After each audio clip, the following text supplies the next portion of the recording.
Today I'm back to one of my jobs that I installed 2.5 years ago, and I admit I made some mistakes here, and those mistakes will ultimately cost a small fortune to put right. Yes, it will cost a lot of money, but we are gaining invaluable experience from this job. So in this video I'll show you exactly what went wrong, what I tried to do to fix the situation, and ultimately what we have to do today to make this system work perfectly. If you watch my channel, you probably recognize this setting, as I posted a video from this installation around August 2022. The unit used to be here, and most of the time the unit would perform beautifully. In that original video I predicted efficiency to be 4.2. I was reading the charts of Vaillant. As a matter of fact, the efficiency is even better. The clients were super happy with the performance. However, when the temperature dropped to around between 0 and -3 degrees, which doesn't happen very often in London, the unit would start going to defrosts around 3 times per hour, which is a bit more than you would normally expect. And the temperature inside wouldn't go any higher than 17 degrees, which is probably around 3, maybe 4 degrees below what people find comfortable.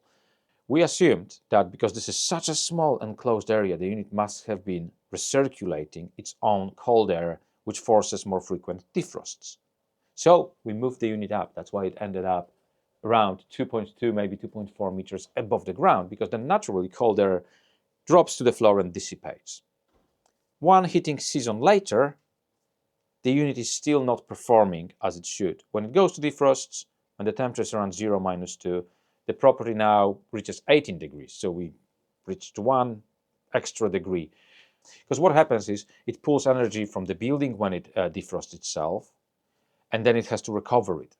If it goes to defrost quicker before it can recover that energy, it gets worse and worse and worse with every cycle. And that's exactly what's been happening here. So our job today is to fix this system once and for all. And we're gonna start by taking this unit down. So the first problem we have, those little rubbers here, the spacers, I think they're anti-vibration rubbers. They stuck in themselves to the bottom of the heat pump, so we have to lift the heat pump up and slice them off or pry them off, because otherwise we can't move the heat pump off the bracket. That's it.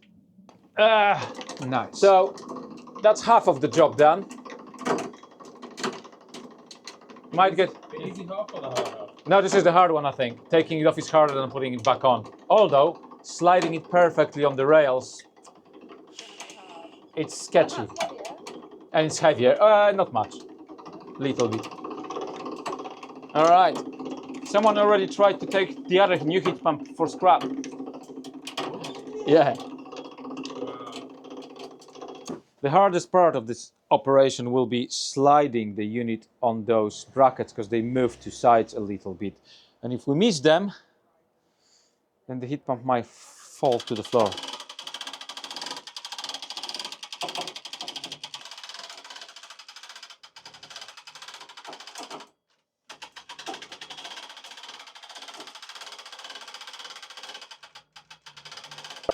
Right, we got to ply slightly higher than the bracket. Now the operation is to slide this unit onto a bracket. So what we're doing now, we're putting screws, machine screws on the bracket, so when we slide the heat pump back, it doesn't fall off the bracket. So I've got one on my side, heavy side already. Marie's putting one on her side.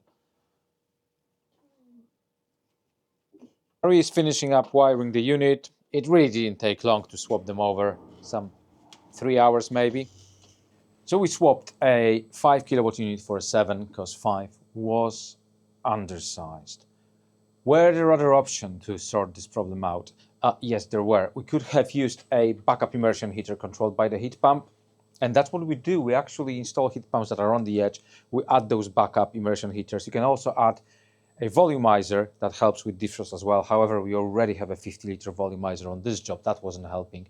So backup would have been a next option. Why didn't we go with backup? Well, let me explain. So we could have put an immersion heater just on the volumizer, controlled by heat pump interface unit, and that 5 kilowatt unit would have been perfectly fine. However, we already moved the original unit up because we thought it was recirculating its own cold air. And I also think we want to make up to the client by giving him a new unit. Yes, we do charge for labor, we charge for materials. We are selling his old unit to cover our costs on purchasing a new one, but this is probably £2,000 we have to fork out from our own pockets. So what has happened here, and who's at fault? Who done the heat loss? I did the heat loss, so I got it wrong. Now, is undersizing an issue? Well, not really, because heat pumps, if anything, are almost always oversized. If you calculate heat loss to CPC methods, which is the methods most people use, most of the time you're gonna have a heat loss that's overstated. That's more than the actual heat loss of the property. So what has happened here? This is a complex property. This is a Victorian semi-detached house, 4-bedroom. Top of my head, I think it's about 150 square meters that got renovated to a high standard. It has 50 to 70 millimeters of PIR insulation, internal wall insulation, high-end glazing, high-end kitchen extension. However, it doesn't seem that insulation got installed to a very high standard. I took it all at face value, calculated all the U values of the walls as they were, and allowed for much lower air changes because we've got a mechanical heat recovery system. And it seems that calculating heat loss to those conditions resulted in us having a unit that's maybe undersized by 5, maybe 10%. There's also another thing worth mentioning. We designed the system to 40 degrees flow, and it would have worked at 40 degrees flow, and 5 kilowatt unit at 40 degrees flow gives you around 6.5 kilowatts output, which is exactly the heat loss of this property, as we calculated. Some people say that Vaillant gives you figures that do not include defrosts. So if you include defrosts in your unit output, it might turn out that at 40 degree flow, it actually isn't a 6.5 kilowatt unit. It might be less. It could be 5.7, 5.8, maybe 6. And that would be exactly what is happening here. We might have got heat loss spot on, but we relied on manufacturer's data that doesn't include defrost cycles. And if that's the case, that would explain why this unit underperforms exactly in that window when defrosts do happen. So I need to talk to Vaillant and see if their figures include defrosts or not. If not, then we got the heat loss right. We just got the manufacturer's data wrong. And if Vaillant's data do include defrosts, then either I got the heat loss wrong or the builders didn't do a very good job installing insulation. And now talking to the client, he said, well, that he's seen that insulation be installed, it wasn't taped, and he also says that you can feel drafts around the insulation. So it does seem that there are problems with the quality of the renovations. What I don't want you to do is to get scared by this video, get worried that you're going to undersize your unit and go out there and oversize it. Please don't do it. We've installed over 40 units. This is the only one that's undersized, and it's only marginally undersized. And also we go with nuclear option of putting a new unit in. This didn't have to happen. I want to keep the client happy. We could have easily added a backup heater, 3 kilowatt direct electric backup heater, to the pipework or to the volumizer, controlled by the heat pump controls, and that would have sorted the problems without any issues. And probably would make the heat pump happier. It would cycle less, compressor would have lasted longer. But it just feels nice to the client to get a new unit.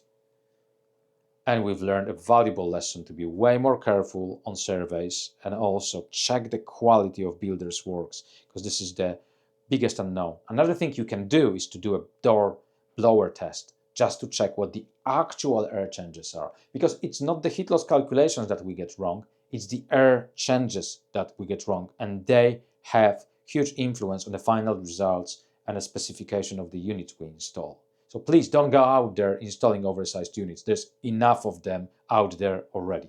Obviously, we need another follow-up video now after this heating season to see how this unit has performed.